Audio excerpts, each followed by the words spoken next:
Ethan, our Johnson family raised you for 20 years. Was it to make you into an ungrateful wretch? How dare you secretly transfer company assets? The noblewoman Elizabeth looked utterly disappointed. The authoritative man, Robert, stared at me coldly. Ethan, for 20 years we have thought we treated you well. Fine clothes, abundant food, the best resources, and what do you give us in return? Deceit, greed. The Johnson family cannot tolerate you any longer. I'm kneeling on the soft carpet. A young man stands beside me, about my age. His face is full of schadenfreude, watching the scene with great relish. I was stunned. Am I not supposed to be grinding through a project in the office, working so hard that my vision went dark and I keeled over dead, pulled several all-nighters in a row, and finally got that damn proposal done? The moment the email was sent, I collapsed onto the keyboard. Memories poured into my mind. After a while, I understood. I transmigrated after dying suddenly. I became the fake wealthy young master of the same name, Ethan. I was switched at birth by the hospital, living usurped for 20 years. When the real young master returned, he kept trying to ruin me with all sorts of self-destructive schemes and ran around like crazy.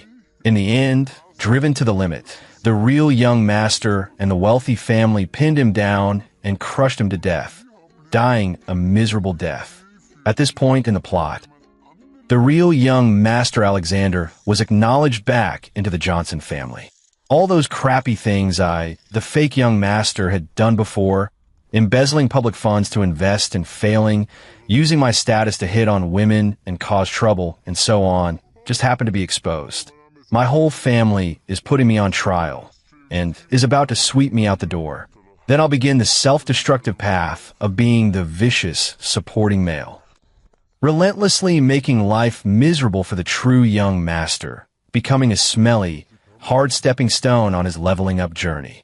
Just thinking about the original owner's final fate. To hell with that vicious, supporting male. To hell with the wealthy family power struggles. I just crawled out of one inferno. Am I supposed to jump into another and be burned all over again? I'm going to lie flat. Absolutely must lie flat. I work myself to the bone in my past life. In this life, I refuse to exert myself. At that moment, the front door opened. I turned my head to look toward the entrance.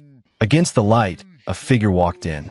Tall, standing straight, exuding a cold aloofness that warned strangers to keep their distance. An overwhelming aura, full of pressure. The main person has arrived. The true young master, son of destiny, future business magnate, ruthless and merciless Alexander.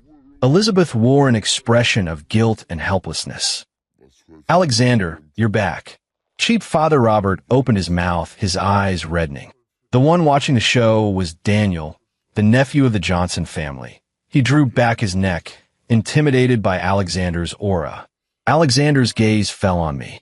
According to the original plot, at this moment Ethan should have jumped up like a cat whose tail had been stepped on, pointing at his nose, cursing him out, and telling him to get out. Throw oneself at Elizabeth and wail about being wronged. Then successfully ignite Alexander's fury and score another impression point in Mr. and Mrs. Johnson's hearts. I got up from the ground and lunged at that cold-blooded gentleman, young Master Alexander. Alexander's body immediately tensed. His right hand instinctively rose slightly. He was preparing to give me an over-the-shoulder throw, or just punch me in the face. Elizabeth let out a short, sharp gasp. I grabbed Alexander's thigh tightly, holding on so hard, as if I wished I could hang on. Alexander, you're finally back. I've waited so long for you, Alexander. Alexander's raised hand froze in midair. A flash of bewilderment and confusion crossed his cold face. Mr. and Mrs. Johnson and that nephew stood there dumbfounded. I couldn't care less about them. The acting itch is back, and nothing can stop it. The regret of not becoming an actor in my past life is being made up for today. I kept wailing. Alexander, my miserable Alexander, how much suffering have you endured out there? Your brother aches for you. This outrageous wealth, this vast family fortune, was always meant to be yours. Return things to their rightful owner. They must be returned. Brother, I have usurped your place for 20 years. I feel guilty. I cannot rest. I cannot sleep. I live every day in torment and self-reproach. I could feel Alexander's thigh muscles tense tightly. He seemed to be forcing himself not to kick me flying. He lowered his head, and the way he looked at me was like looking at someone who had suddenly gone mad. Robert came to and stood up. Ethan, what trick are you playing now? Let go of your Alexander this instant. Elizabeth looked worried. Ethan, are you too shaken? Get up, don't talk nonsense. No, I'm not letting go. I held on even tighter. Dad, Mom, don't stop me. Let me say what's in my heart to my Alexander. I was childish before, it was a jerk, but I've figured it out now. I've come to a great realization. I, Alexander, am the legitimate heir of the Johnson family. I was just an accident, a bonus. I'm going to give the position back to Alexander right now, without complaint, and I sincerely feel happy for Alexander. I lifted my face and looked at Alexander with my most genuine gaze. Alexander, rest assured, from today on you will be the sole young master of the Johnson family. I willingly renounce my inheritance rights. The company, the stocks, the properties, the savings, all yours. I want none of it. I only ask one thing of you, Alexander. For the sake of my being so sensible. Ah, no, for the sake of my sincere repentance. When you enjoy delicious food and fine drinks in the future, just let a little soup or gravy slip through your fingers now, and then so I can follow behind you and scavenge a meal. I don't ask for much, just don't let me starve. Alexander, from now on, I belong to you. If you tell me to go east, I will never go west. If you tell me to chase dogs, I will never catch chickens. At your beck and call, I will look to Alexander for guidance. I finished speaking in one breath, looking at Alexander with pleading eyes. I forced myself to blink out a few contrite tears. Alexander's expression was unpredictable. He probably didn't expect that I would immediately kneel and surrender. After a moment, Alexander said in a deep voice, Ethan, are you actually crazy? That's precisely the effect I wanted. I was laughing wildly inside, but my face grew ever more sincere, even a little obsequious. Alexander, how did you know? I really am sick. My conscience was eaten by dogs for 20 years, and it was just cured today. You are my attending physician, Alexander. Your return has cured my inner spiritual exhaustion. Collective silence. Alexander moved his leg and found he couldn't pull out at all. A vein at his temple seemed to twitch. He looked down at me, his eyes carrying an appraisal, as if trying to find falsehood and deceit on my face. But he only saw clear stupidity. Let go. All right, Alexander. I complied readily, immediately letting go and quickly climbing up from the ground. She even sycophantically smoothed the crease on his pants that I had pulled out. Then she obediently stood by his side. Alexander, please take the seat. You must be tired from standing, right? Want some tea? Shall I pour some for you? All right, have you eaten? The kitchen should still have warm bird's nest porridge. Alexander glanced at me and walked over to sit on the sofa. Robert and Elizabeth looked at each other, momentarily at a loss for words. Robert cleared his throat. Alexander, it's good that you're back. Regarding Ethan, we're handling it. The mess he made, I immediately adopted a proper tone. Alexander, will handle it however you say. I have no objections. Alexander glanced at me. Oh, what if I say, get out of the Johnson family right now, and leave with nothing? No problem. I answered crisply, then turned and ran upstairs. Alexander, hold on a moment. I'll pack up my bedding right away. 10 minutes. No, I'll be gone within 5 minutes. I promise I won't be an eyesore. My movements were lightning fast, noisy and conspicuous all at once. Everyone was stunned. Alexander just wanted to test me a little. I didn't expect I'd agree so readily and act so quickly. Seeing that I was really about to rush upstairs, Elizabeth panicked first. Wait, Ethan, are you really leaving? Robert frowned tightly. Nonsense. What kind of behavior is that? I stopped at the top of the stairs, looking astonished. Huh? Wasn't it Alexander who told me to get lost? I have to listen to my Alexander. Alexander tugged at the corner of his mouth, showing a smile with little warmth. All right, come back. Got it, Alexander. So I won't leave for now? Whenever you need me to go, just say the word. I immediately scampered back and stood by his side. Alexander didn't look at me again. He turned to Robert. I'll take over handling the company's assets. As for him, let him stay for now. A partial victory. No need to get lost anymore. I immediately climbed onto the bandwagon. Thank you, Alexander, for taking me in. Alexander, you are truly magnanimous. Your tolerance could hold a boat. My admiration for you is like an endless river. Alexander's brow twitched from my shameless flattery, and unable to bear it, he cut in, Shut up.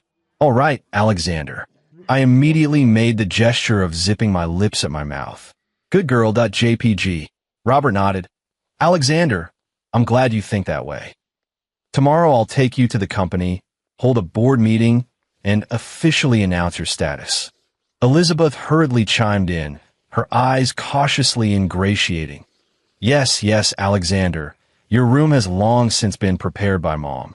Take a look and tell us if anything dissatisfies you, and we'll change it immediately.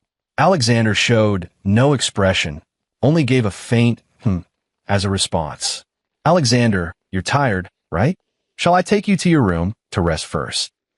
I wore a sycophantic smile on my face. Alexander glanced at me, offered no objection, and stood up. I immediately trotted ahead like an eager guide, more professional than the hotel doorman. I led Alexander upstairs and opened the best bedroom. This used to be where I lived. I pushed open the door and was dumbfounded.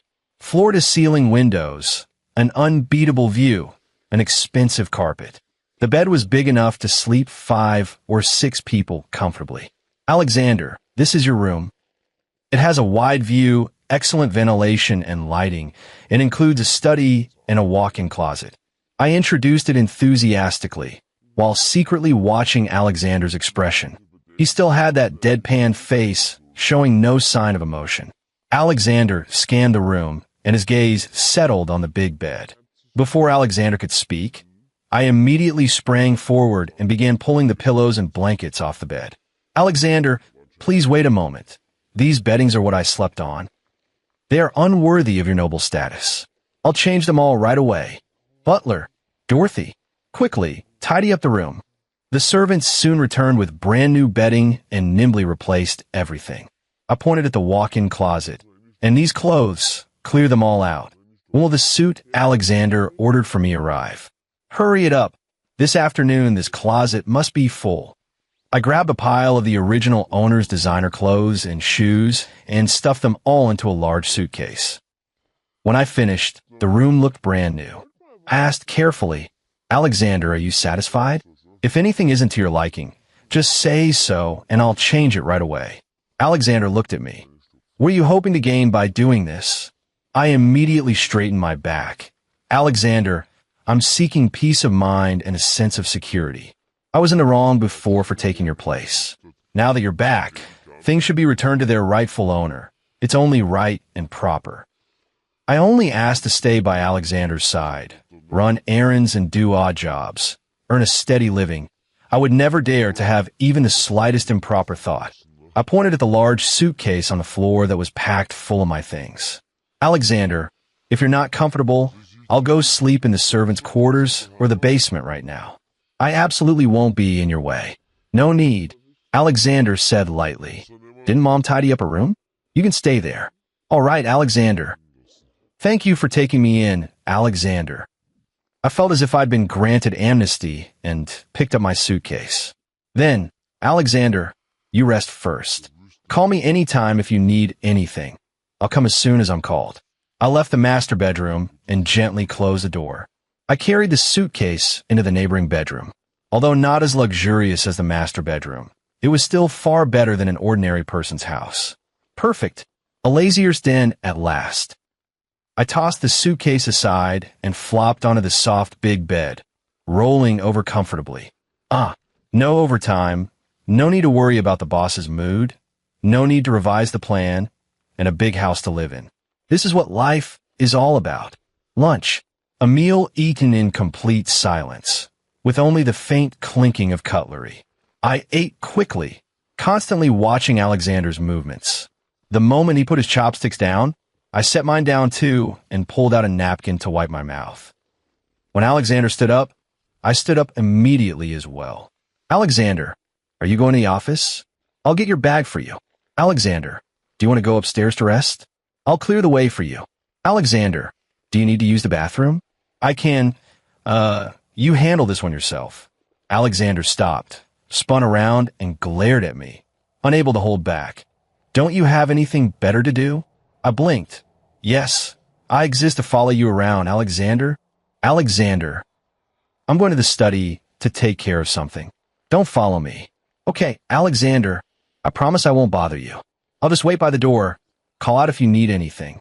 Alexander looked like he really wanted to hit me. But in the end, he still turned and walked into the study, slamming the door shut. I moved a chair and sat at the study doorway. Daniel sauntered over and jeered. Oh, Ethan, you're a good little bootlicker, aren't you? What? Really think you've hooked yourself to the big shot? With Alexander back, there's no place for you in this house. Be sensible and get out. I glanced up at him once, too lazy to bother replying. This kind of lackey, even in the original plot, was always scheming to trip up the real young master. The kind of scum that was eventually casually taken care of by the real young master. Too low level to waste my breath on. I only have one goal: grab onto the big boss's thigh. Seeing me ignore him, Daniel found it boring. But he didn't dare to make a racket at the study door, so he left sullenly. I sat at the door for about an hour, and then the study door opened. He was startled when he saw me sitting there. I stood up immediately, beaming. Alexander, are you done with work? Thirsty? Hungry? Tired? Want a big pampering? Oh no, massage. Alexander asked. What did you do with the money you embezzled before? My heart tightened. Settling accounts after the fact may be late, but it still comes. The original owner was such an idiot. He embezzled $5 million. It wasn't spent on gambling or prostitutes. It was used to invest in some kind of high-tech project. It was obvious I'd been set up and conned, losing everything. I lowered my head and put on a look of deep sorrow and indignation. Alexander, I was wrong. I'm blind. I'm an idiot. I let myself be blinded by lard. I wasted the money. I've betrayed the company's trust. I've let Dad down. And I've especially let you down, Alexander. But Alexander, rest assured, I will pay that money back. Deduct it from my pocket money until it's gone. From now on, I'll only take 100 kwai pocket money a month, and the rest will be confiscated to make up for my mistake. Alexander raised an eyebrow. 100? 50 will do. I immediately lowered the price. Enough to buy a few steamed buns and pickles. As long as I'm not starving, I can keep serving Alexander. I've read that project proposal. Alexander ignored my theatrics and said in a low voice, the concept is all fireworks and glitter, but it's full of holes. It only fools idiots like you. I immediately nodded. Alexander, you're brilliant. I'm an idiot, no match for your discerning eye. Alexander changed the subject. But the trap they set is somewhat interesting. We'll file that away for now. Alexander stepped past me and headed downstairs. I hurried to catch up. At the villa door, the driver was waiting in that Rolls-Royce. Alexander opened the car door and got in. I also wanted to crawl in with him. Alexander blocked the car door with one hand. Where are you going? I'm going to go to the company with Alexander. I'll fetch tea and water for you. Pinch your shoulders and pound your legs. Alexander expressionless. No need. Stay at home. I instantly broke into a scowl. Alexander, take me with you. I'm very useful. I can even act as a bodyguard. The corner of Alexander's mouth twitched slightly. Then he quickly suppressed it. He tossed out one sentence. Mop the floor at home. 3 times. Consider that your job for today. After speaking, he closed the car door. Mopping the floor? The villa is so big. After mopping it, I reckon I could just drop dead and restart the second run. But can that stump me? In my past life, I was a champion at cramming. Dragging a mop is nothing. Alexander, you can go with peace of mind. Leave the house to me. I guarantee when you return the floor will be so clean it can serve as a mirror. I turned and walked back into the villa. Dorothy, where are the mop and bucket? I must sweat for the sake of my Alexander's pristine home. The servants in the villa. It seems the second young master is seriously ill. I held the mop and bucket, standing proudly and majestically on the first floor marble floor that shone like a mirror. My posture was full of swagger, drawing furtive glances and whispered comments from several servants who were polishing antique vases. The second young master, was he really provoked like this? It looks like it. He never dealt with these things before. Should keep your voice down, don't rile him up. I ignored it all. How can sparrows understand the ambitions of swans? Do you even know what strategic mopping is? In my past life, I was the king of competing. Mopping the floor was nothing, a cinch for me. I stuck out my butt and, panting, started pushing that heavy mop. Water splashed in all directions, and rivulets of water meandered across the floor. Where I had dragged the mop, the once shiny floor instantly turned into an abstract painting. Butler Benjamin Ford stood nearby, his eyelids twitching as he watched. Unable to hold back, he stepped forward cautiously and said, "Second young master, the mop shouldn't be too wet or it'll leave watermarks on the floor and make it slippery." "Benjamin, I'm Alexander. You told me to mop the floor. Is the point to mop?" "No. The point is the attitude, the sweat, the willingness to work hard and not fear hardship or fatigue. Slipping, that's just a badge of my effort." Benjamin Ford. He opened his mouth, then swallowed the words back, and stepped aside with a complicated expression. "Fine, whatever makes you happy." I continued my performance art style mopping method. Sweating like rain, it was nothing short of a blazing frenzy. After less than 10 minutes of mopping, I began to gasp for breath. This body truly is that of a pampered young master, so fragile and weak. No, I have to hold on. I can't let the big shot look down on me. I grit my teeth, picturing that hateful look on my boss's face from my past life. Treat the floor like his face, harder, harder. Suddenly there was a faint, crisp crack. I felt as if the mop handle had struck some obstacle. Holy shit. A small, exquisite porcelain ornament on the nearby curio shelf had been nudged to the edge by my mop handle and was now teetering. I fumbled to catch it, but my foot slipped. Thanks to the metal I had just splashed, my balance faltered, and I lunged forward with the mop. Clang! Crack! I fell to the floor in a mess, dirty water splashing all over me. And that porcelain ornament, after all, did not escape its fate. Shattered into pieces on the ground. The servants all stopped what they were doing, staring at me in stunned disbelief. Benjamin Ford went pale and hurried over. "Second young master, are you all right? This is the Victorian porcelain cup that the gentleman bought back at an auction a few years ago."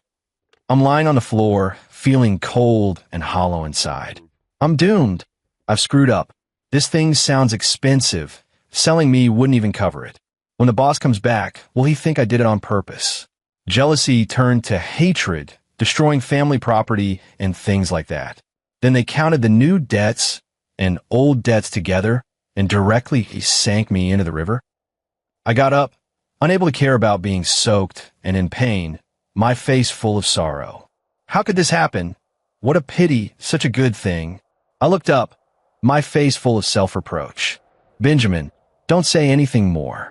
This is my responsibility, and I must bear it.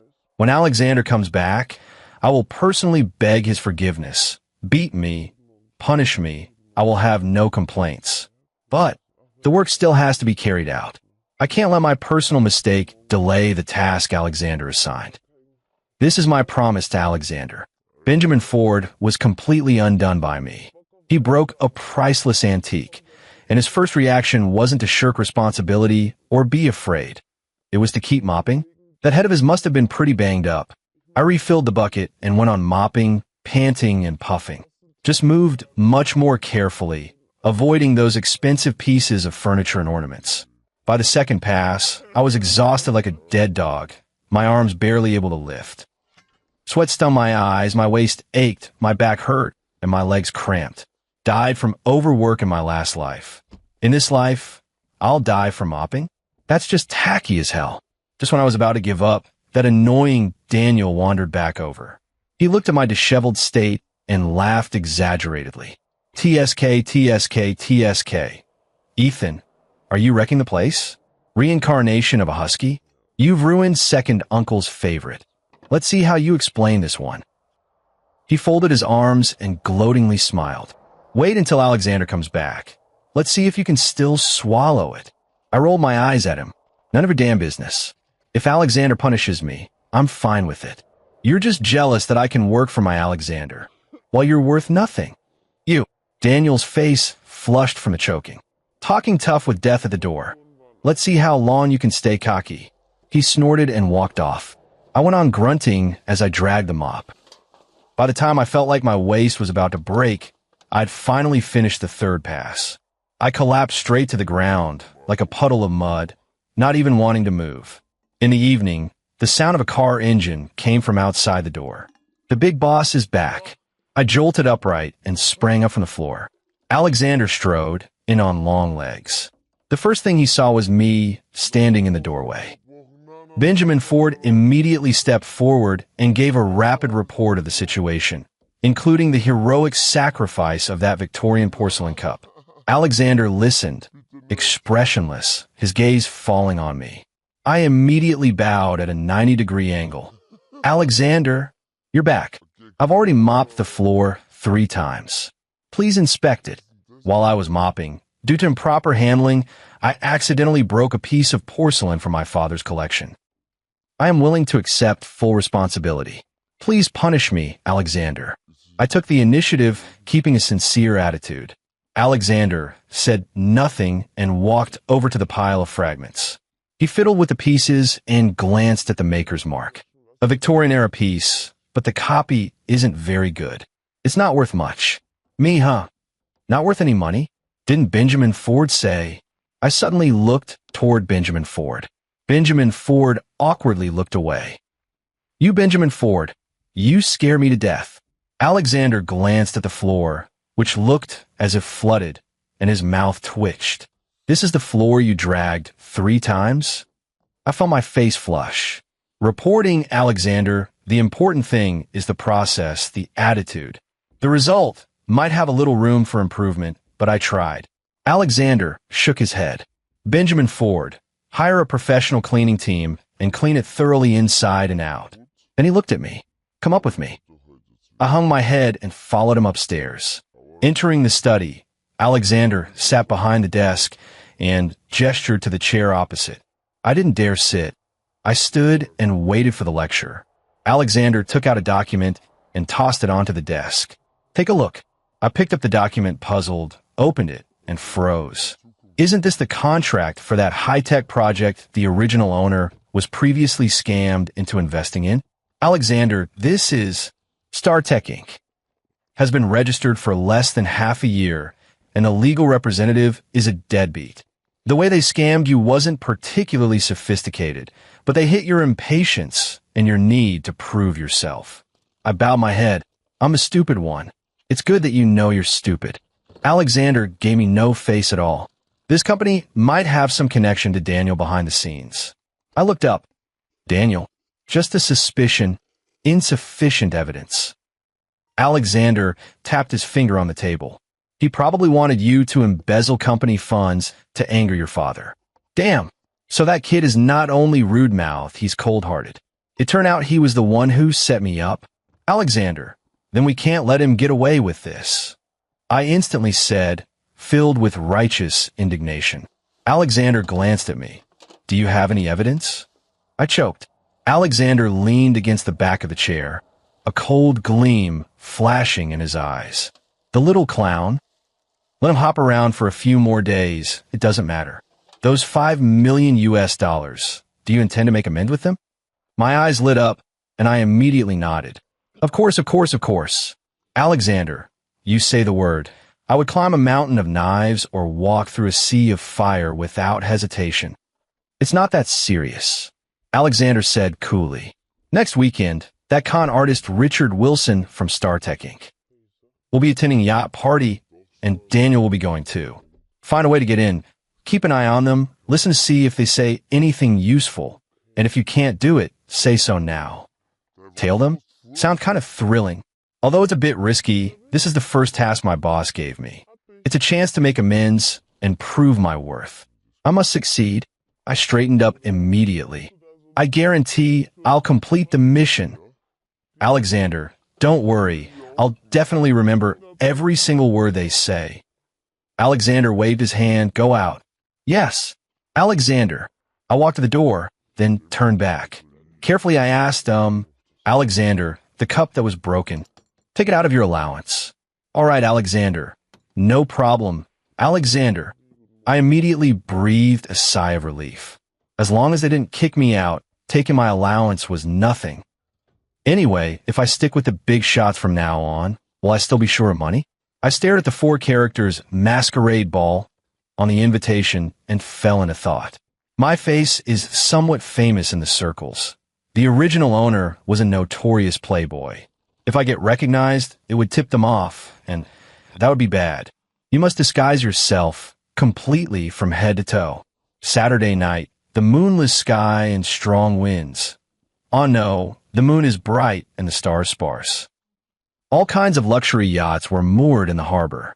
Men and women dressed in various styles boarded the boats with drinks in hand, smiling broadly. The air was filled with the scent of perfume, alcohol, and money. I tugged at my clothes and strode toward the boarding gate with my head held high. My outfit was nothing short of stunning. A long purple wig in a sham-made style, and a half-face mask encrusted with rhinestones cover my face. Her lips were painted a blinding, deathly Barbie pink. She wore a tight, sequined fishtail dress. Yes, a dress. And it was that same blinding, flashy pink. On my feet was a pair of towering platform waterproof high heels. 2 large oranges were stuffed into my chest, squeezing out a deep cleavage. The whole person looked like a pufferfish that had just become sentient, with ruined aesthetics, ready to perform at the underwater countryside grand stage. The moment I appeared, I immediately became the center of attention. There was a second of silence all around. Then whispers and snickers broke out. The boarding gate staff's mouth twitched as he repeatedly checked my invitation. He sized me up and down several times more before his face contorted and he let me in. Perfect. This is exactly the effect I wanted. Who would still recognize the real me? They would only remember this outrageously startling, fat-headed fish spirit. I tightened my throat to force out a madam's clipped laugh, twisted my waist, squeezed almost breathless by the fishtail skirt, and walked into the party. The music was deafening, the lights seductively hazy. Demons danced wildly across the dance floor. I ignored the strange looks being cast around me and began looking for a target.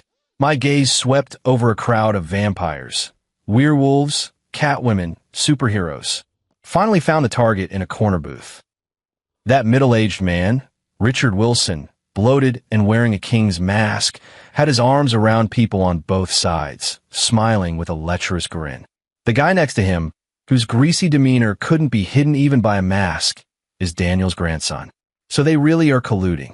I cautiously edged closer to the area near them, pretending to be captivated by an abstract painting on the wall, pricking up my ears, straining to make out their conversation. Don't worry, that kid Alexander won't be able to find out, Richard Wilson said confidently. Better, let him take a big fall this time. Daniel's voice carried a hard edge. Funds in place, overseas account. Next time, the usual spot. I need to find a way to hear a little more clearly. I pretended my high heel had twisted my ankle. With an oof, I fell toward the sofa next to their booth, weak and boneless. Successfully closed the distance. Richard Wilson and Daniel were drawn by the commotion on my side and glanced over. Richard Wilson showed a look of disgust. Daniel spat. Where did this ugly freak come from? You scared the hell out of me. Me? You're the ugly freak. Your whole family are ugly freaks. This is art, damn it. I turned my body sideways and turned my ear toward them. At that moment, Richard Wilson's phone rang. He glanced at it and said to Daniel, I'm going out to take a call. Richard Wilson stood up and walked out. I clutched my stomach and, using a clipped voice, asked a waiter beside me, Oh, where's the restroom? Then I staggered off in the direction Richard Wilson had gone. Richard Wilson walked to the rail at the side of the deck and took a call. I hid behind a life buoy, holding my breath and eavesdropping. No problem, Mr. Lewis. That shipment has already... Yes, going via the high seas route. The Johnsons absolutely won't find out. Daniel, that dumb kid, still thinks I'm helping him deal with Alexander. Ha, just a perfect decoy. Daniel is just a decoy? That's a lot of information. There's someone behind Richard Wilson, not just a simple money scam. I was listening so intently that I didn't pay attention to where I was stepping. My high heel slipped and I lost my balance. With a thud, my head struck the iron barrel beside me. Ooh! Richard Wilson was startled, hung up the phone, and looked over warily. I couldn't afford to feel the pain. I scrambled to my feet and tried to run. But the fishtail skirt and sky-high heels severely limited what I could do. I looked like an awkward penguin. I hadn't gone 2 steps before I nearly fell again. Richard Wilson hurried over and grabbed that purple wig of mine. Ah! I screamed. He tore the mask off too. Their eyes met. Richard Wilson looked at my face, first stunned, then he sneered. I thought who it was? Turns out to be that fake young master of the Johnson family. What? Kicked out and come here dressed like this to sell yourself? I snatched the wig back. Deathly Barbie pink lips puckered as she let out a clipped shriek. You ghost! How annoying. You heard me, I'm Linda from Thailand. I don't understand what you're saying. After saying that, I stomped hard on his leather shoe. Ow! Richard Wilson let go in pain. I turned and grabbed the fishtail skirt and ran. Stop him. He's a pervert. A peeping Tom. Richard Wilson shouted behind me, frantic. A few security-looking men surrounded me. I panicked and ran without thinking. I saw a door with a sign reading staff only and slipped inside. Inside was a narrow corridor and a kitchen. I hid behind a pile of vegetable crates, my heart pounding wildly. I only breathed a sigh of relief when the shouts and footsteps of Richard Wilson and the security guards outside faded away. Holy shit, that was intense. I quickly took off the wig and mask and wiped the lipstick from my mouth. Then pull out those 2 oranges from my chest and throw them into the trash. Looking at this flashy pink sequin mermaid dress on my body, I wanted to cry, but had no tears left.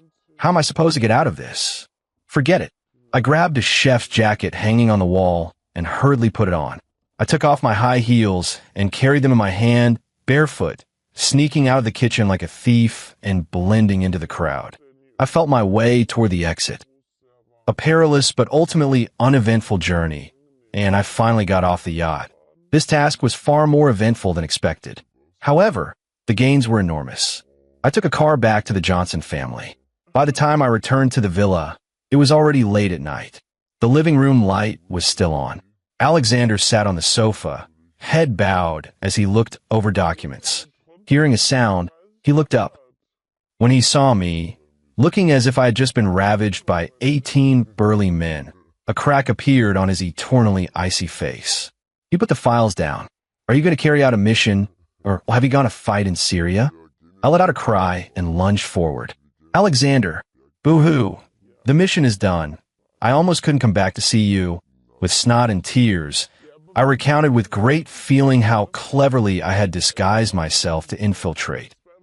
A perilous eavesdropping, bravely unmasking Richard Wilson's plot, and another hard escape.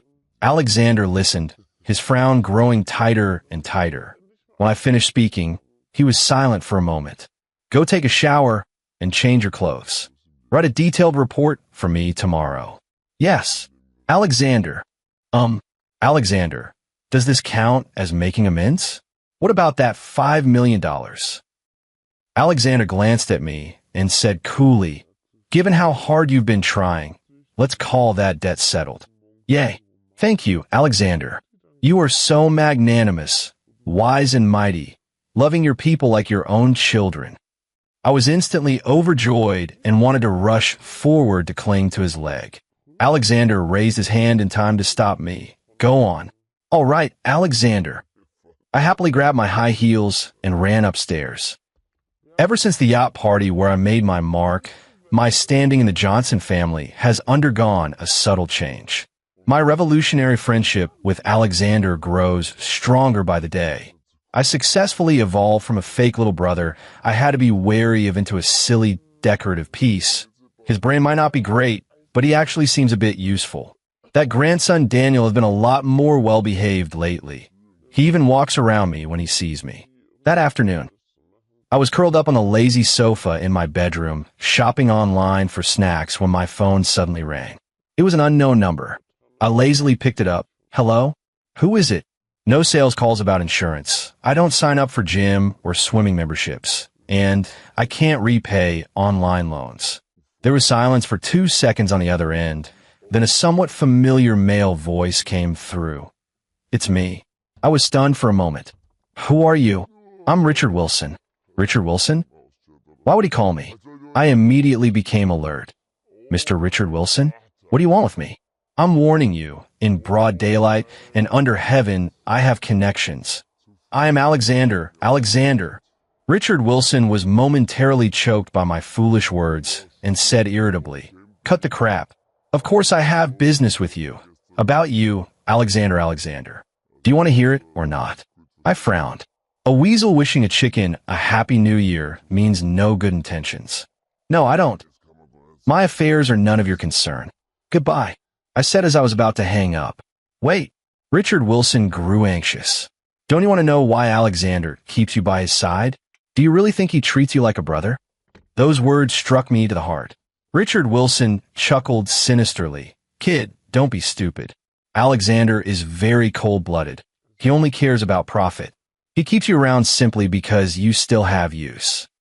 The day you become useless or get in his way, your fate will be 100 times worse than being kicked out of the Johnson family. I gripped my phone, refusing to back down. You're talking nonsense. Alexander treats me well. He even gave me cake to eat yesterday. Richard Wilson sneered. A lousy piece of cake bought you? What sellout? Tell me, did he send you to investigate me? He clearly has more professional personnel he could use. Why send you? Isn't it because you're dumb and easy to control? Someone who could be thrown out to take the fall without dragging him down. Me, if you don't go into telecom fraud, you'd really be wasting talent. Kid, how about partnering with me? Richard Wilson revealed his true intentions when his hand reached for the dagger. Alexander can give you what he can give. I can give you the same, money, women, whatever amount you want. As long as you do me a small favor, after it's done, I'll get you out of the country. I guarantee you'll live the rest of your life carefree and happy. Why stay by Alexander's side like a constantly anxious dog? I asked in a low voice, What favor do you want me to do? Richard Wilson sounded even more smug. There's a safe in Alexander's study.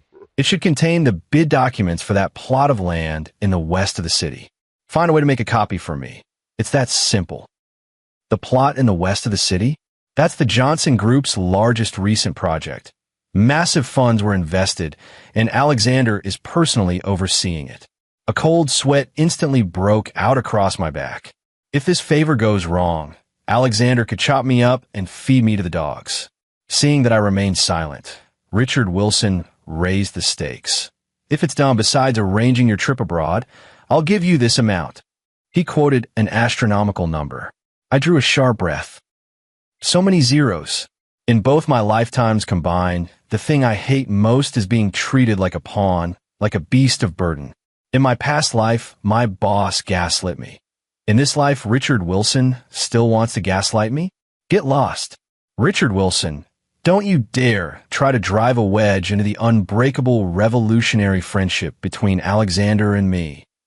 My loyalty to Alexander is witnessed by heaven and earth, by the sun and moon.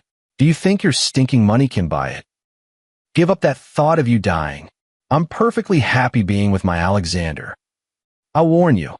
What you just said I recorded. I'm going to play it for my Alexander right now. Just wait for him to deal with you. Pa! I shouted with so much feeling I almost moved myself to tears.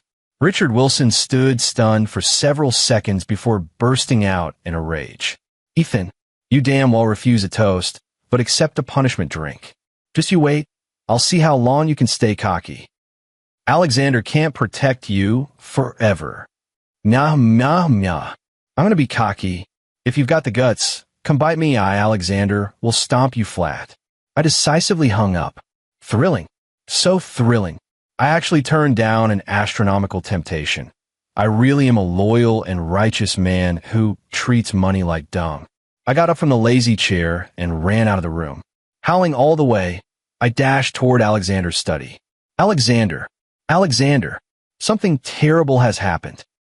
Some troublemaker wants to harm Oh no, wants to harm your faithful lackey. Alexander was sitting at his computer in a video meeting, wearing headphones. I barged in and interrupted him. He frowned and looked at me. He said into the mic, "Give me 5 minutes."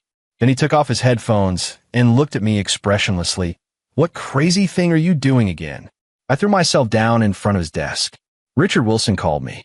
He insulted me as a dog. He even tried to bribe me with money, asking me to steal the tender documents from your safe. He said he'd give me a lot of money and send me abroad if I succeeded, and that you're cold and heartless, just using me. Then when I'm no longer useful, he'll throw me out to be fed to the dogs. Look, I have withstood the test of capitalism's sugar-coated artillery. Praise me quickly. Give me a chicken drumstick quickly." After hearing this, Alexander's expression didn't change. He picked up my phone and glanced through the call log. "You recorded it?" I nodded. "Then it has to be recorded." Alexander handed my phone back to me and leaned his body back against the chair. "How much did he offer you?" I obediently blurted out that astronomical number. Alexander raised an eyebrow. "Quite a lot. Why wouldn't I want it?" I looked righteously indignant.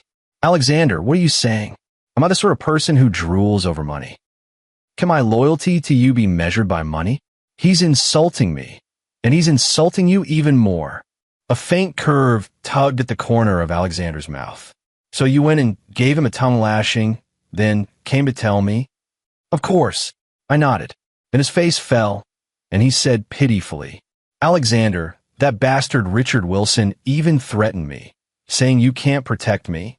Alexander, you have to protect your most loyal underling. I've really managed to piss him off for good now." Alexander said lightly, "Got it. Just this. That's it. No praise, no reward, no pocket money to soothe the shock. I'm a little disappointed." "Well, Alexander, you're busy. I'll go out first." Alexander put his headphones back on and continued the meeting. I turned away dejectedly, ready to leave. I stopped at the door when Alexander's calm voice came from behind. "Have a kitchen, add a dish tonight." I halted mid-step and turned back in puzzlement. Alexander was looking at the computer screen. "You said you like king crab, didn't you?" I stood there stunned. He remembers. "What is this?" "This is the leader's care, the warmth of the organization. It's the boss's recognition. That idiot Richard Wilson, he simply doesn't understand. Can a few measly bucks compare to the satisfaction of having a big shot remember your preferences? Thank you, Alexander." I left the study in high spirits. Daniel, that bastard, has been seeing less taunting in his words lately, his gaze gloomy. Probably Richard Wilson hasn't settled things on his side, and he's also been watched by me. Alexander, life hasn't been easy. I feel increasingly that my choice was brilliantly wise. That night, Robert and Elizabeth called me into the small sitting room. Expression serious, with a hint of heartbroken anguish. My heart gave a jolt. "What's wrong?" "Is it the life-size body pillow I ordered online? Delivered and signed for at the company reception?" "Ethan," Robert's tone was heavy. "Have you been getting along well with Alexander recently?" I immediately nodded. "Very well. A loving father and filial son. Oh no, a friendly elder brother and respectful younger brother. Alexander has been so good to me." Elizabeth sighed and looked at me with deep concern. "Ethan, we know you've become much more sensible now, and we know you want to make up for past mistakes, but some fundamental mistakes must not be repeated." I looked bewildered. "Huh? Mom, what did I do this time? Lately I've been so good, I'm almost growing mushrooms." Robert pulled out a document and slammed it onto the coffee table. "Look for yourself, wasn't this you?" I leaned in to take a look. It was a project expenditure report. There was a red circle highlighting a $5 million item. The payee was that StarTech Inc. Not me. Dad, Mom, it really wasn't me. The last time there was that $5 million hole, even I, Alexander, said to let it go. How could I dare do it again? Do you know how much nerve I have? I don't. Elizabeth hesitated. But the finance department says the electronic approval signature for this sum uses your key. My key? I'm dumbfounded. My keys were handed over to Alexander a long time ago. I'm penniless now, flat broke. How could I possibly approve $5 million? Robert slammed the table. Still trying to lie your way out. Who else would use your keys besides you? Could it be that you, Alexander, approved the money to that fraudulent company yourself? Me? No way. How could I, Alexander, possibly? Holy shit. Could it be?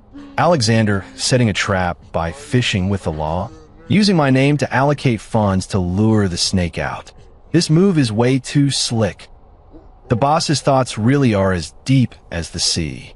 Robert and Elizabeth saw my face shifting and, since I didn't speak, were even more convinced it was me. Elizabeth wiped her tears. Ethan, why do you have to be so worrisome? Last time Alexander forgave you. How dare you again? Robert was so angry his face turned iron gray. This time no one can protect you. Wait until Alexander comes back and see how you explain yourself. I can't argue my case. The money was approved by me. Alexander walked over. He handed the tablet to Robert. Dad, take a look at this. Robert took the tablet puzzled, and Elizabeth leaned over to look as well. After reading it, the anger on Robert's face gradually turned into surprise. What is this? Alexander. StarTech Incorporated is just a shell. Behind Richard Wilson is the Lewis Group pulling the strings. They're not only running scams to steal money, they're also involved in smuggling and money laundering.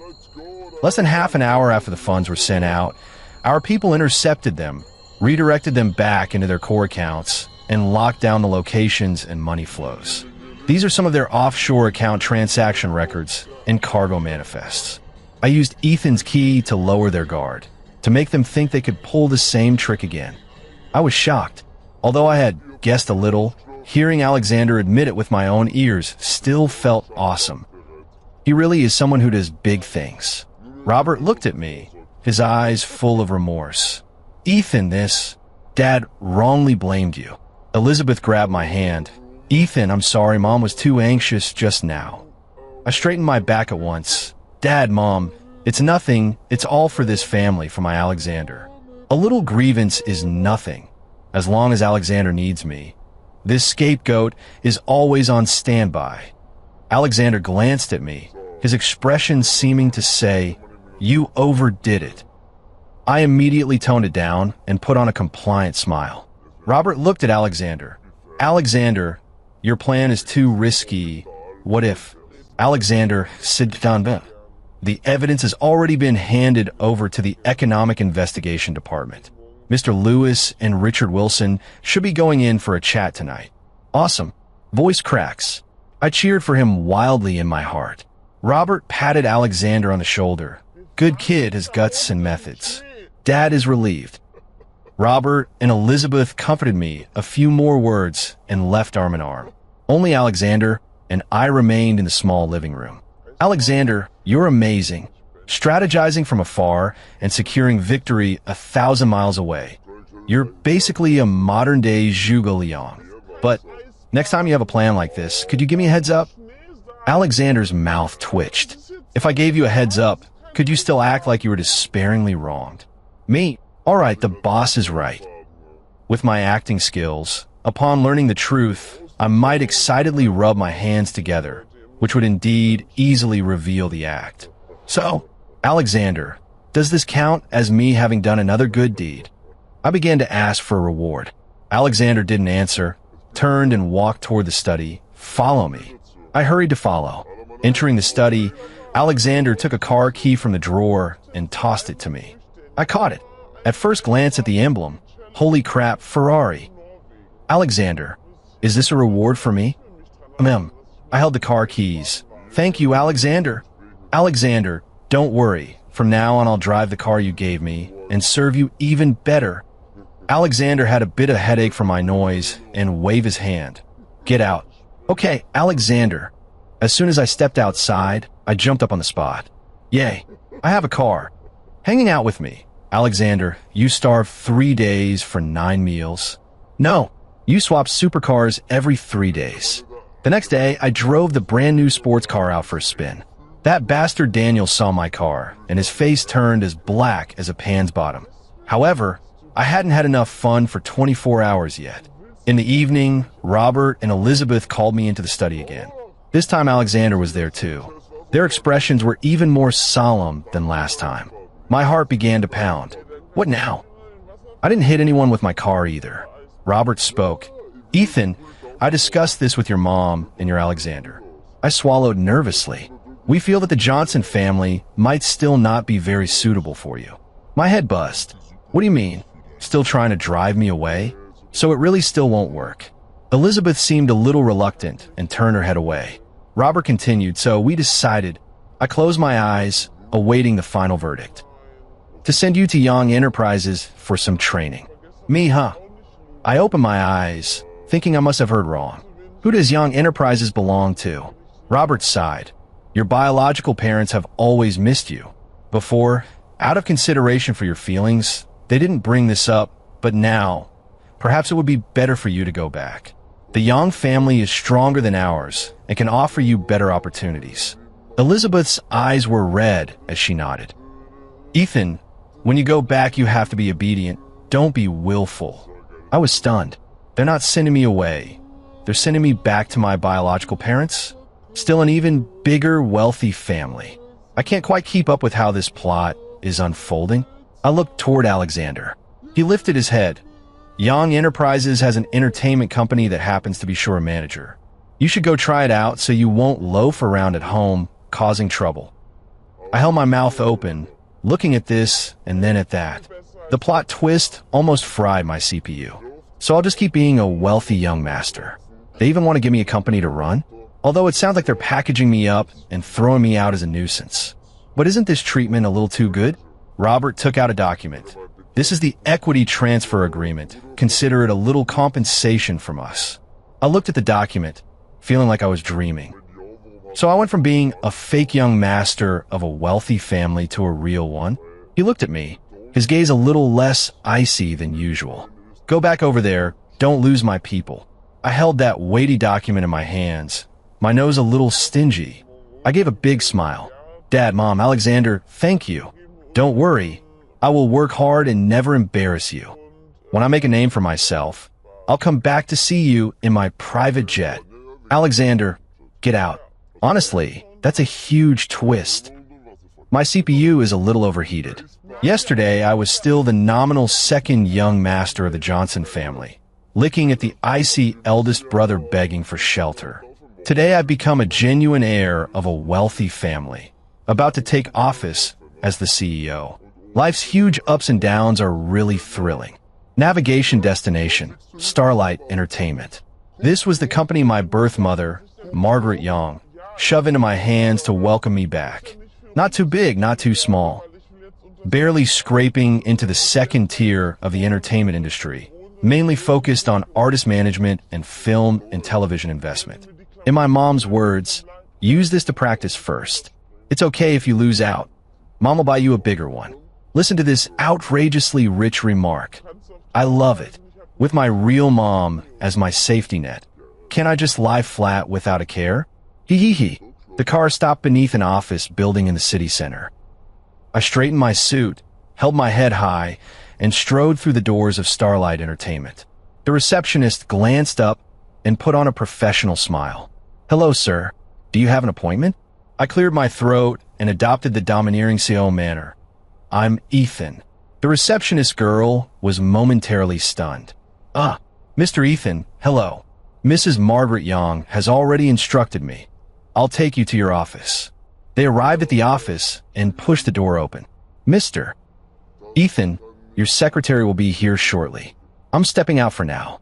I sat down in the leather executive chair, spun around twice, and felt pretty good. There was a knock at the door. Come in. A young woman wearing professional attire who looked very capable walked in, holding a stack of documents. Hello, Mr. Ethan. I'm your secretary, Sophia. Her tone was neither humble nor overbearing. Sophia, hello. We'll be working together from now on. I look forward to your guidance. Sophia pushed up her glasses and placed the documents in her hand on my desk. Mr. Ethan, This is the list of projects the company is currently working on, the artist's management contracts, and the financial statements. You need to familiarize yourself with them as soon as possible. Also, there's a decision meeting this afternoon about investment in a new film, and you need to chair it. I stared at the thick stack of documents, and everything went black. How can there be so much work? Weren't we supposed to lie flat? Weren't we supposed to drift along, eating and waiting to die? I came over so I wouldn't have to work overtime anymore. Sophia, could you give a brief summary of these documents? Is the company making money right now? Which artist is the most popular? Have any recent investments lost money? Sophia said slowly.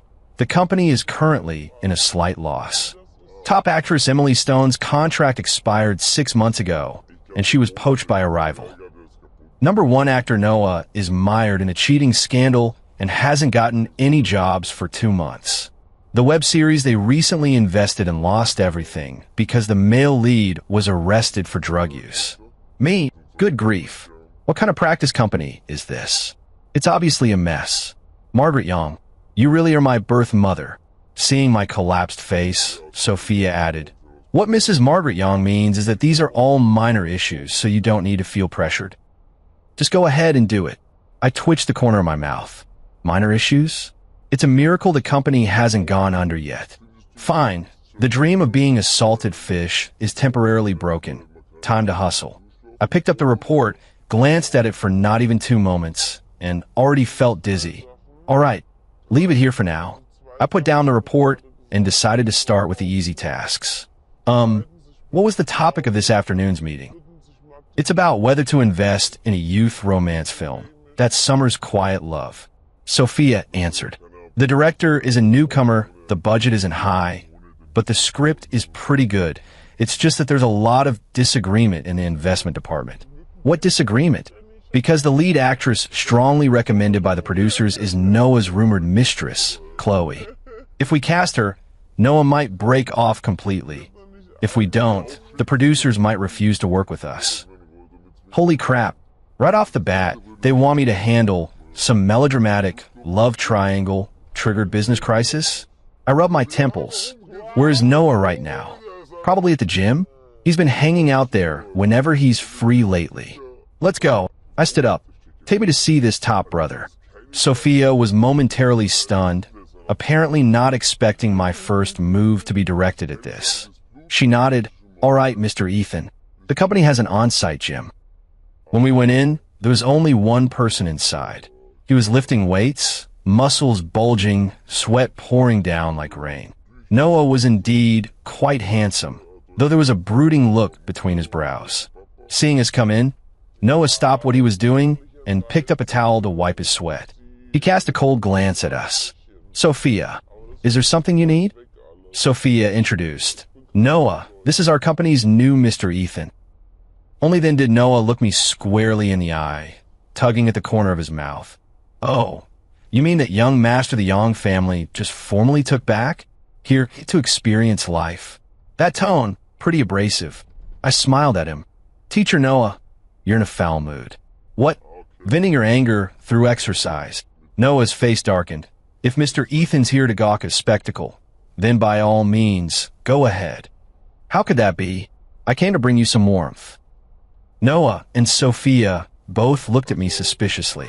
I smiled and said, Buddy, be honest with me. Was that Chloe really your mistress? Noah instantly bristled. I'm being framed. She threw herself on me to ride the publicity and pose for photos. I had nothing to do with her. My girlfriend broke up with me because of that. He was so angry his chest rose and fell. He didn't look like he was lying. Oh, I nodded. So, you're innocent, but you've been dragged through the mud online, your career stalled, your girlfriend left you. You've had it rough, right? Noah glared at me and said nothing, which counted as assent. Do you want to turn over? I tossed out the bait. Noah looked wary. What are you trying to do? This afternoon, there's a meeting. We're submitting a film, and the producers want to cast Chloe as the lead. I said slowly, You tell me, should I use her or not? Noah clenched his fists, struggling inwardly. If he didn't use her, the company might lose the project.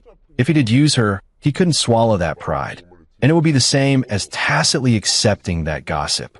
Noah said dejectedly, "You're the boss. You decide." "Tisk, boring." I shook my head. "I thought you hated me that much." "Fine, you carry on lifting weights. Pretend I was never here." After saying that, I turned and left. "Wait," Noah called after me. I turned around. He clenched his teeth. "If you don't use her, I'll stick with you from now on, Noah." I clapped my hands. Deal. 2 in the afternoon, the conference room. The managers in the investment department were arguing until their faces were flushed. One faction insisted on using Chloe, believing the project itself had potential and they shouldn't lose the big picture over minor issues. The other faction was firmly opposed, saying this would chill Noah's enthusiasm. Besides, Chloe had a terrible reputation and was too risky. I sat with my legs crossed, listening to them argue. When they'd nearly finished, I finally spoke. "Are you done?" I uncrossed my legs, sat up straight, and let my gaze sweep the room. "Put money into this project." Supporters showed pleased expressions, but I shifted the tone of my words. "Change the female lead. Don't use Chloe." The supporters panicked. "Mr. Ethan, if we don't use Chloe, the production side will probably..." "I'll handle negotiations with the producers. Not only must we replace them, but we have to make sure they willingly agree to the change." Everyone exchanged glances, not believing I had that capability. I looked at Sophia. "Sophia, check for me whether Chloe has recently been in talks to endorse a high-end luxury brand." Sophia immediately made a call to confirm. After a moment, he nodded. "Yes, Mr. Ethan, it's still in the negotiation stage. No final contract yet." I picked up my phone and called my real mother's number. The call was answered quickly. A gentle female voice came through. "Ethan, how is it? Do you like the new office? Is anyone at the company bullying you?" The meeting room fell instantly silent as a tomb. I cleared my throat. "Mom, the office really likes me." "Thank you, Mom. No one is bullying me. It's just a little problem. I want to ask a small favor."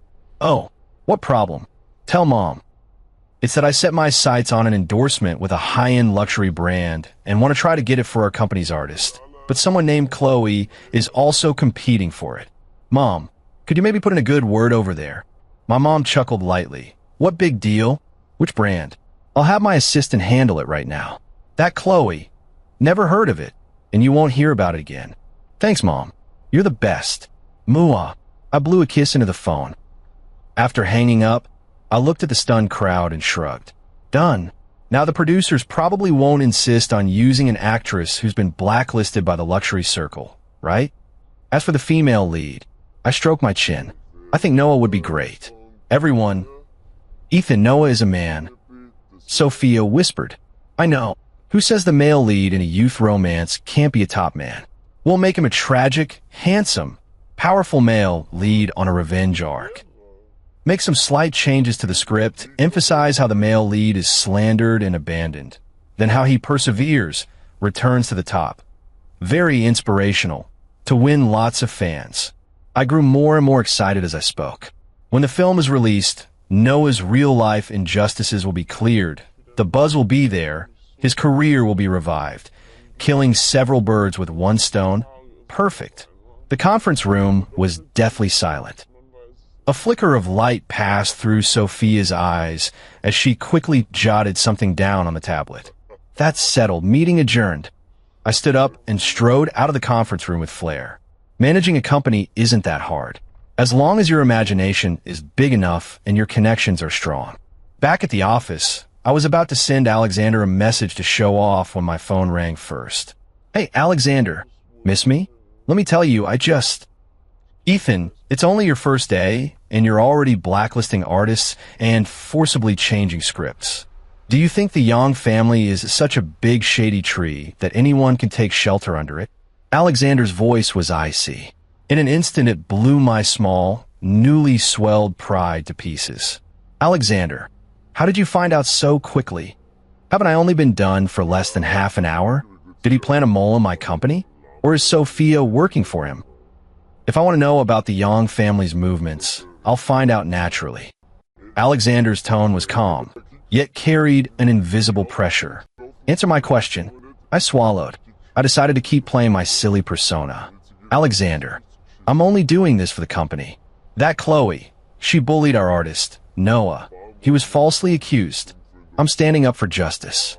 As for letting Noah play the male lead, Alexander, don't you think it's a great gimmick? It'll definitely blow up. Gimmick, Alexander said coldly. You think the entertainment industry is child's play? Scripts can be changed on a whim? Actors can be swapped out whenever?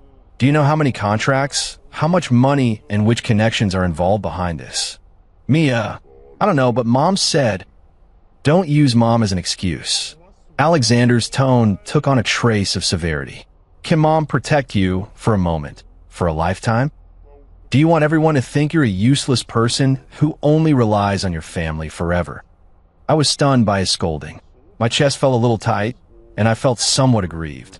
Isn't what I'm doing meant to get results quickly, to prove I'm not useless? Alexander's tone softened somewhat. I gave you a car and sent you to the Young family not to let you run wild, but to teach you how to handle things. The entertainment industry runs deep. It's not something you can casually wade into with just a bit of cleverness in the Young family's background. You were lucky this time. Mom dealt with it for you. What about next time? What if you hit a brick wall? Have you thought about the consequences? I couldn't speak. I guess I really hadn't thought about it. I only think about how to enjoy myself, how to vent my anger. Whatever feels good, I'll do it. Anyway, my mom has my back. Alexander's words were like a bucket of cold water, soaking me to the bone. Then, Alexander, what should I do now? I asked in a deflated tone. Alexander sighed. Since that project has already been started, carry on with your idea. But keep the process contained for me. Don't go around causing trouble in Mom's name anymore. Clean up the mess you make yourself. As for Noah, have his agent bring him to see me. Me, huh? Alexander, what are you going to do? Alexander, see if he's worth all this trouble. If he's really a hopeless case, replace him early. Don't waste resources. My eyes lit up. Alexander, are you screening for me? Thank you, Alexander. Alexander, you're the best. I immediately felt fully revived. I knew you wouldn't ignore me, Alexander. I'll have Noah go see you right away. Alexander, hung up. Okay, Alexander. Goodbye, Alexander. After hanging up, I let out a long sigh. As expected, Alexander is cold in appearance, but warm at heart. He scolds harshly with his words, but he still cares about me, his younger brother. I conveyed Alexander's instructions to Sophia and told her to arrange for Noah to go to Johnson Group immediately. I spent the entire afternoon in the office studying the documents Sophia had sent. When it was nearly time to get off work, Noah came back. I called him into the office. So, what did Alexander tell you? I asked eagerly. Noah looked like he had survived a disaster. Mr. Alexander was a bit strict. He scared me to death. Did he agree to let you act? Noah nodded excitedly. Mr. Alexander gave me some advice on how to deal with the media and how to clarify things. I slapped my thigh. See? I told you Alexander is reliable. Stick with me and you'll get fed. Noah's mouth twitched and his attitude was noticeably more respectful than before. Mr. Ethan, if there's nothing else, I'll head to the gym now. Go ahead, train hard, and blind those haters' dog eyes when the time comes. I waved my hand. The film project proceeded according to schedule. The casting change controversy was resolved unusually smoothly thanks to my mother making the introductions and Alexander coordinating behind the scenes. The producers didn't dare to take any risks and replaced her with a newer, more promising actress. Noah also began to actively cooperate with the company's arrangements, working out, attending classes, studying scripts. His condition noticeably improved. Sure enough, as long as the background is solid, being a little wild doesn't matter. That day, I was dozing off in front of the computer screen covered with dense reports. Sophia walked in with a grave expression. Mr. Ethan, something's happened. I jolted awake and said, what? Did Noah cheat again? Or did the new leading lady do drugs? Sophia, no, it's that a lot of negative news about you suddenly exploded online. She handed me the tablet. I took it and saw that several entertainment gossip big accounts had posted at the same time, each headline more explosive than the last. Shocking. The Yang family's newly recognized young master turns out to be the Johnson family's abandoned son, suspected of being expelled for misconduct. Starlight Entertainment's new CEO Ethan's dark past exposed. A spoiled playboy, bullying men, and preying on women. Ethan usurped the nest for 20 years. Even after the real young master returned, he still wouldn't give up. The article included a lot of pictures. Some were of the original owner partying in nightclubs, and some showed him flaunting in a sports car. All the comments below were cursing me. Vomited. This kind of trash can be a CEO? Is the Yang family blind? Recognize a son like this? My heart goes out to Alexander, occupied for 20 years by this piece of trash. Starlight Entertainment is finished. Sisters run. I could feel my blood pressure rising fast. Who the hell did this? Didn't Richard Wilson go in? That bastard Daniel has been really quiet lately. Have you found out who leaked the information? Sophia shook her head. The other side was very careful, using many zombie accounts and paid commenters. It's hard to trace the source. And they timed it perfectly, right when our film project had just started and we needed good buzz. They're trying to ruin me and sink the company's project. What about the PR department? Quickly issue a statement and sue them for defamation. I slammed the table. Sophia looked troubled. The PR department is already handling it. But Mr. Ethan, most of these exposés aren't entirely baseless. You did indeed behave improperly in the past. Forcibly denying it probably won't work. It might provoke an even stronger backlash. All those dark histories were from that idiot bygone of the original owner. I'm now in a mess with mud in my pants. Whether it's not shit, it might as well be shit. Am I supposed to wreck the first company my own mother gave me just after taking office? Ask my mother to fix it? Alexander just scolded me. I can't keep relying on my family. Find Alexander? He just finished wiping my butt. If I bother him again, I'll look completely helpless. But how am I supposed to solve this? Sophia, bring me the live streaming equipment. Sophia, live stream? Mr. Ethan, what are you going to do? I gave a mysterious, inscrutable smile. Half an hour later, I adjusted the microphone and smoothed my suit. I smiled at the camera. The live stream title was explosively sensational. I, Ethan, am here to confront my dark past. The moment the stream went live, traffic exploded. Countless onlookers and haters poured in. The barrage of comments was flying, all of them cursing me. Garbage still dares to live stream? Get out of the entertainment industry. Apologize. Apologize to Alexander. I stare at the live comments, my smile unchanged. Hello. Hi everyone. I'm Ethan, the president of Starlight Entertainment, and also that playboy you all talk about, the discarded son of the Johnson family, society's trash. I start by roasting myself, leaving the live comments speechless. First, I must make a solemn declaration. My expression was serious. Those online rumors accusing me of bullying men and women and breaking the law are complete fabrications. I've already hired a lawyer to gather evidence and prepare to sue them.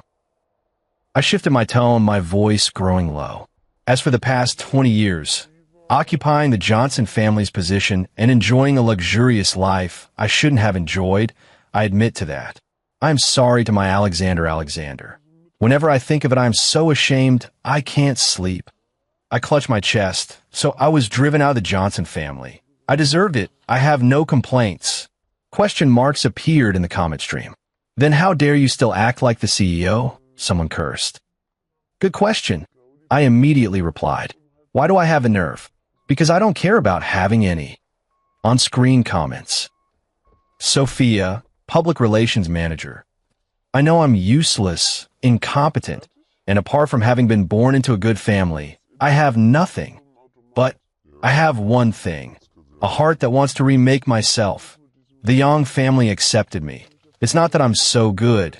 It's that my mom is beautiful and kind-hearted, and she gave this useless person a chance. Alexander. He is so magnanimous. He even gave me a sports car to encourage me to start over. What reason do I have not to work hard? What face do I have to keep loafing around and waiting to die? I picked up the script for that summer's quiet romance and slapped it on the table. So, this project is my first step to reforming myself and becoming a better person. I know many people don't believe in me. Many people scold me for making a scene. It's fine. Let the storm rage even stronger. I will prove with actions that although I'm a loser, I'm a hard-working loser. A loser who corrects his mistakes. A loser who wants to make things difficult for my Alexander. Oh no, a loser who wants to contribute to the entertainment industry. The live comments flooded the screen. Some call me a drama queen. Some mocked that I was mentally ill. But a few others said, it seems kind of sincere. Even so, it's so funny, haha. This CEO style is so eccentric. Why do I inexplicably feel a bit excited? To show my determination, I announced that all profits from the movie, That Summer's Quiet Love, will be donated.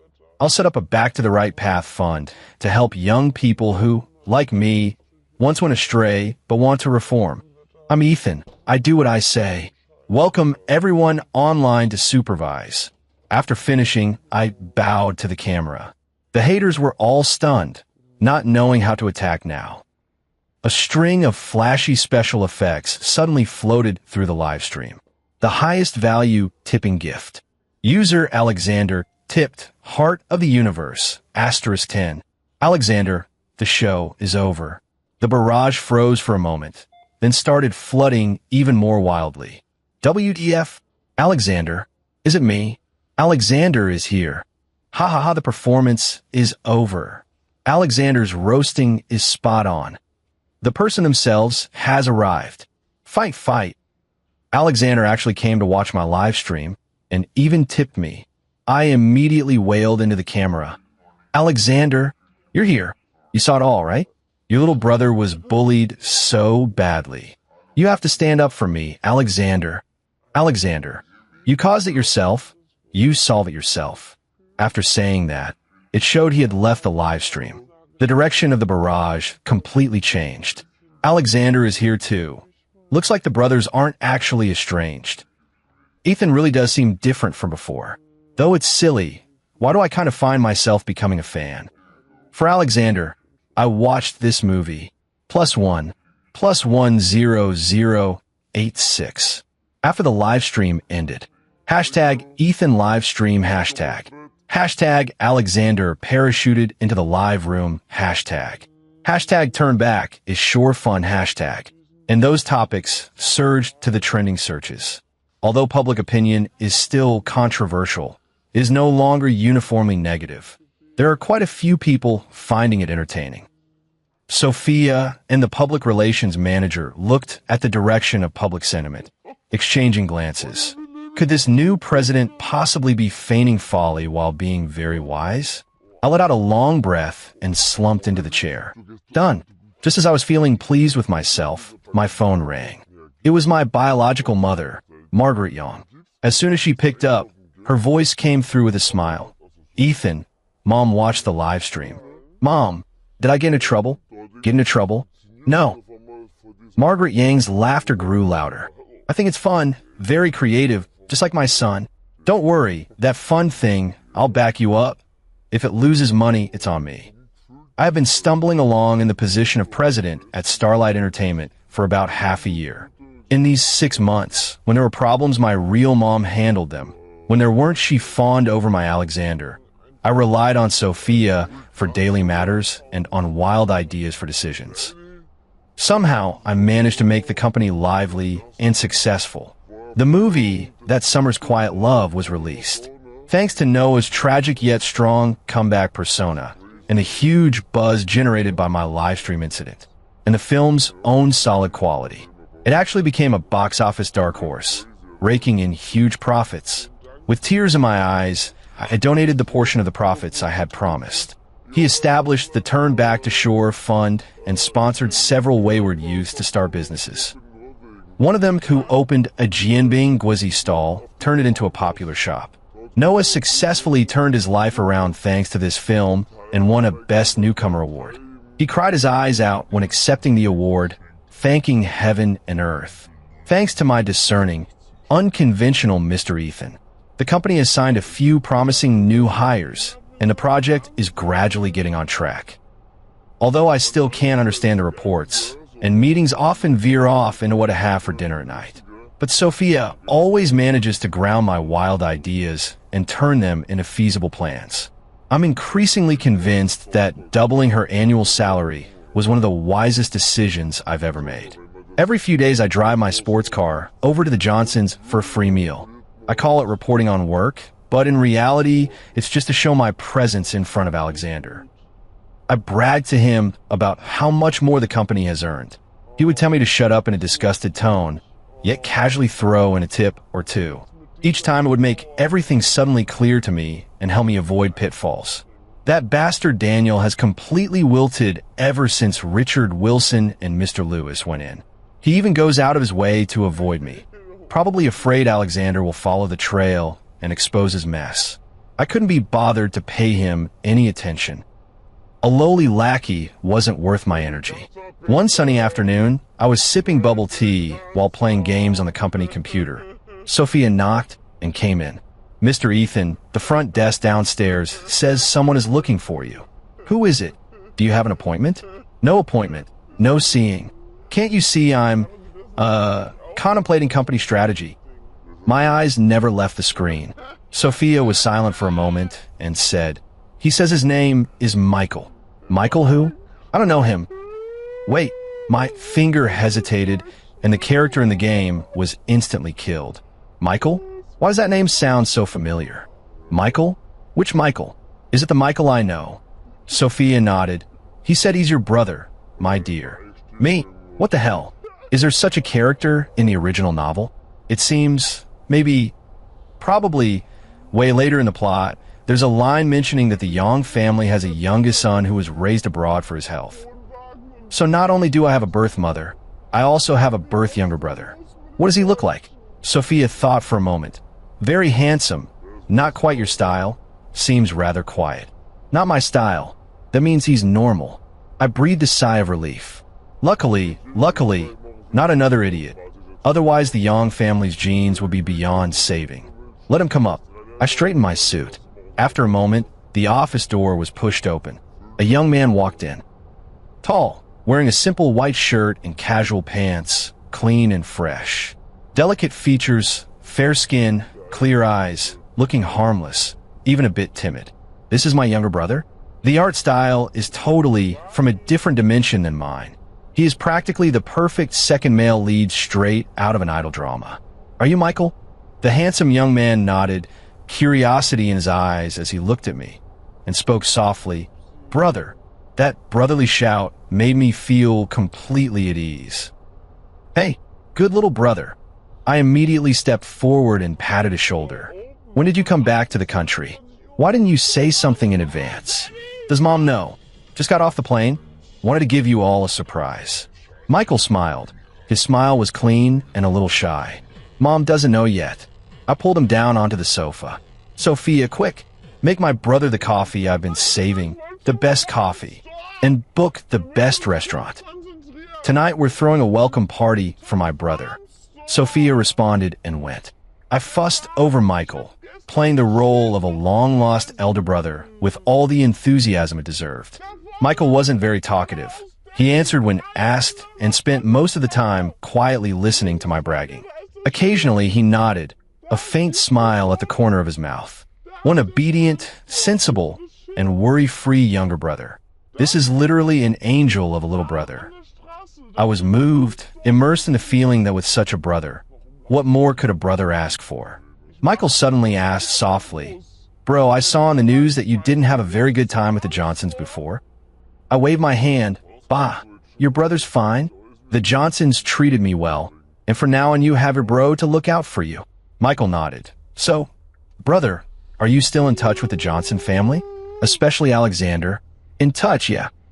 Alexander is actually a good person, cold on the outside but warm-hearted. He's helped me quite a bit. Michael nodded thoughtfully, saying nothing more. At the welcome dinner that evening, his biological mother, Margaret Young, arrived. seeing my younger son come back. She was so happy, she kept wiping tears from her eyes.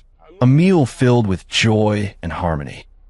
I pounded my chest, promising I would definitely take good care of my brother, help him get familiar with the domestic environment, and take him flying.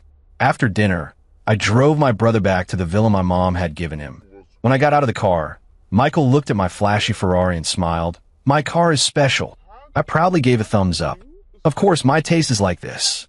Michael nodded, his eyes looking especially bright in the night. "Bro," his voice was still soft. "Thank you." "What's there to thank for? We're brothers through and through." "Thank you." A curve lifted at the corner of Michael's mouth.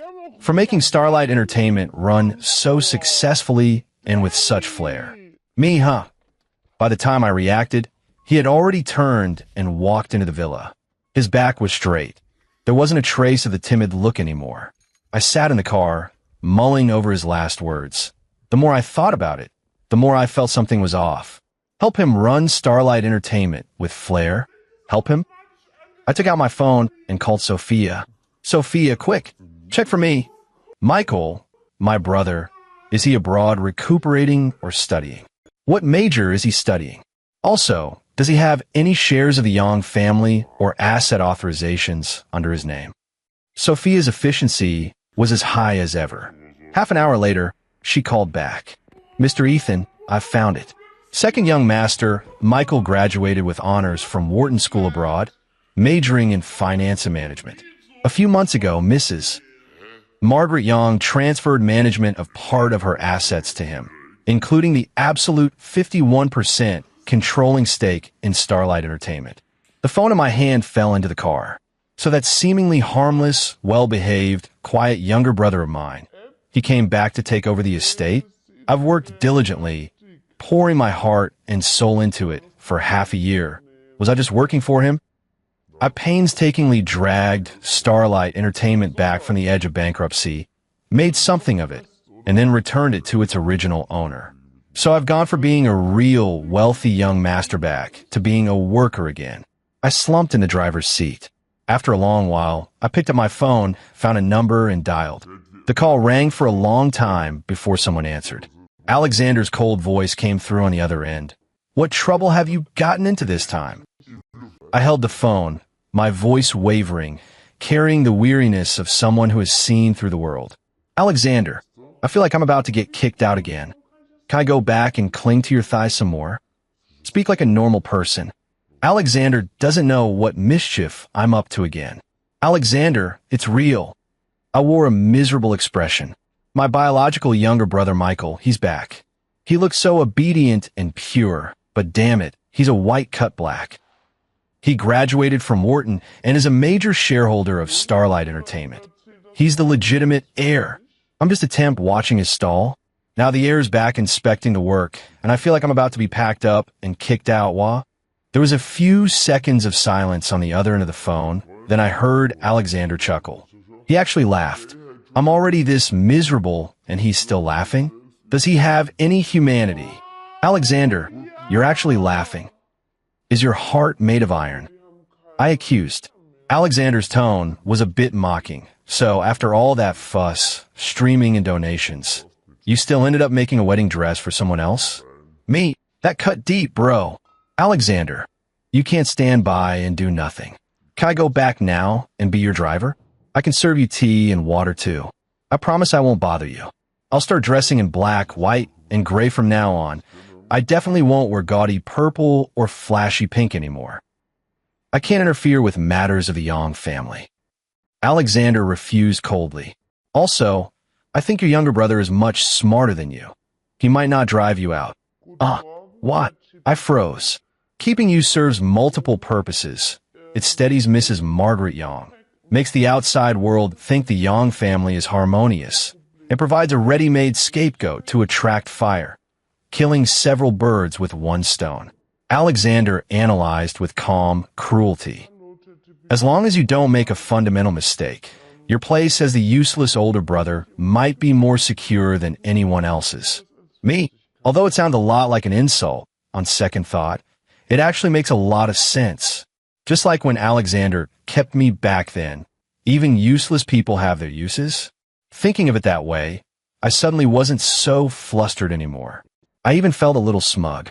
See, I'm just that indispensable. Whether it's the Johnsons or the Yangs, they both need me. The mascot, Alexander, you really are a genius. I was instantly fully revitalized. I realized, I am the Rui Jingu Bang. I'm the stabilizer, the cornerstone of a harmonious society. Alexander, shut up, it's fine, hang up. Wait, Alexander. I hurriedly called after him, asking slyly. Just in case. I mean, if by some chance my brother really kicks me out, could I borrow that Bugatti in your garage for a couple of days? Just 2 days. Let me have some fun. The response was the sound of the phone being hung up. TSK, stingy. Although Alexander spoke bluntly, his analysis cleared things up for me. 对啊，我怕啥？我亲妈疼我，我弟看起来也需要我这么个显摆他能力的对照组。我只要继续当好我的沙雕总裁，混吃等死，不就完了？ One night, the next day, I marched into the office in high spirits. As soon as I entered the office, I found my brother Michael was already there. He was sitting in my boss's chair, leafing through the documents Sophia had sent. Sunlight streamed through the floor-to-ceiling windows and fell on him. His white shirt outlined a lean figure, and his profile was quietly beautiful like a painting. Hearing the noise, he looked up. Seeing me, he revealed a pure, harmless smile. Bro, morning. Morning, Michael. I smiled even more brightly than he did. He walked over and plopped down on a desk. How's it going? Still familiar with the company operations? If there's anything you don't understand, just ask me. I'm clued in. Michael closed the file, his smile unchanged. Not bad. You've run the company very well. Much more interesting than I imagined. Of course. I tossed my hair triumphantly. As for your brother, I may not be good at much, but I'm full of ideas. From now on, I'll take you to new heights. All right.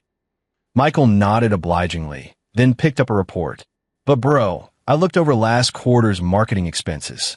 There are 3 influencer promotion payments totaling $1.2 million, and the performance evaluation report doesn't seem very clear. Can you tell me how the decision was made at the time? Me? What costs? What report? Who assessed it? How would I know? Sophia handled all of that. I glanced around nervously. Strategy. It's all about strategy. Details aren't important. What's important is the vision, the influence. Michael looked at me thoughtfully, those clear eyes seeming to see through my bluff. He smiled gently and didn't ask any more questions. Then he picked up another file. And this one, the training budget for the new actors. Didn't I approve it a bit too casually? The teachers we hired are all industry top tier, but these newcomers seem to have only average potential. Me? Really? Expensive means good. What's the problem with that? I scratched my head. You can't be stingy with talent investment. What if one of them becomes a best actor? Michael nodded, said nothing, and simply looked at me quietly with those beautiful eyes.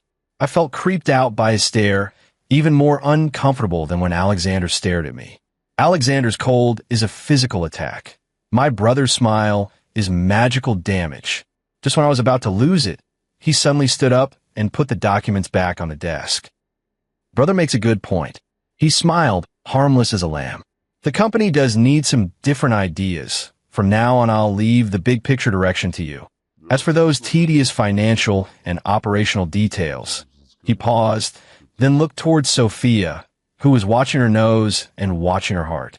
Sophia, report to me directly from now on. Don't bother my brother. Sophia immediately nodded. Yes, second young master. Me?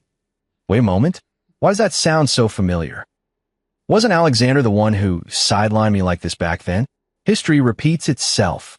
I watched with my own eyes as my obedient younger brother, with just a few words, grabbed the real power in the company, leaving me only the hollow title of overseeing the general direction.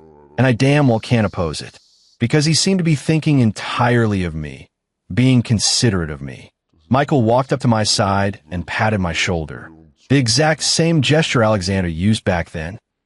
In a sincere tone, Bro, just do what you like thinking about the next big hit project or something. Leave the other trivial matters to me. After speaking, he gave me an angelic smile and turned to leave the office. I froze in place, stunned for a long moment. Sophia looked at me cautiously. Mr. Ethan, are you all right? I slowly turned my head to look at her, my expression grave. Sophia, tell me, have I been screwed over again? Sophia was silent for a moment, then said tactfully, Second young master also hopes you can focus on the strategic level. Me? Great, it's confirmed. Me, this CEO, has become a rubber stamp and a mascot for ideas. In the afternoon, I drove back to the Johnson house with my head hanging, seeking comfort for my soul. As soon as I entered, I saw Alexander sitting in the living room watching financial news. I lunged over and collapsed on the sofa beside him. Alexander, I'm finished. I've been sidelined. My brother is even more ruthless than you. He smiled and just pushed me out. Alexander didn't even lift his eyelids and said calmly, as expected, me, can't you at least comfort me a little? Alexander, no. I, torn between grief and indignation, began to writhe on the floor. Why? Why are all of you like this, one after another? I just want to be a happy, useless person. Why is that so hard? Do you have to force me to strive and improve? Alexander finally deigned to give me a look, full of obvious disdain. No one is forcing you. Aren't you living well right now? What's good about it? I have no real power anymore. You've had one before? Alexander asked in return. Me, not very harmful physically, but extremely insulting. Lie down and collect the money, don't have to work, and someone else cleans up your mess. Alexander summarized. Isn't this the life you've always dreamed of? I was stunned. All right. What was my original goal? To lie flat, to get by without doing much, to not have to try. Now that Michael has sidelined me, it means all future troublesome matters, all decisions, all the headache-inducing moments of looking at reports are no longer my concern. I only need to hold the title of CEO, occasionally offer a suggestion, and I can continue to collect a high salary and drive a luxury car. This is practically paradise. I was instantly enlightened, my mind suddenly clear. Alexander, you're right. I sat bolt upright, feeling invigorated. I'll be the most competent mascot for my brother. I promise not to cause trouble. I'll try to cause as little trouble as possible. Alexander looked at me in my pathetic state, and the corner of his mouth twitched ever so slightly. Can it be quiet now? Yes, yes, yes. I obediently sat on the sofa. In the evening, Michael also came to the Johnson family for dinner. At the dining table, he was still acting that obedient, quiet way. He spoke politely and appropriately, coaxing Elizabeth into a beaming smile. While he went to the restroom, I moved closer to Alexander. Alexander, look at my brother. How well he's pretending. That kid's really got a dark heart. Alexander slowly wiped his mouth and glanced at me. Better than you. Me, friendship over. After eating, Michael and I left together.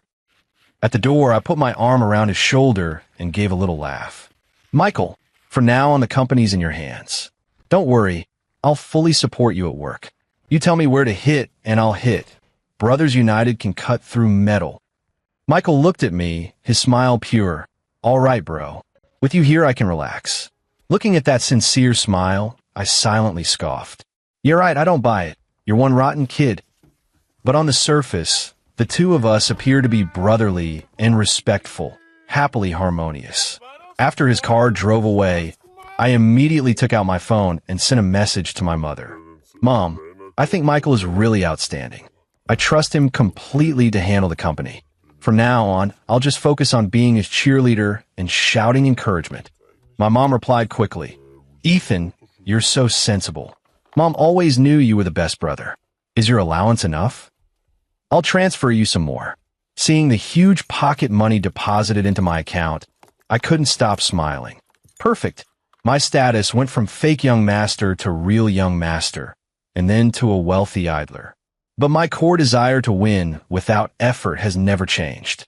Now it seems the future is bright. I have money and free time. My real mother pampers me, my ruthless younger brother does the work, and my sharp-tongued older brother has my back. This life is really fantastic.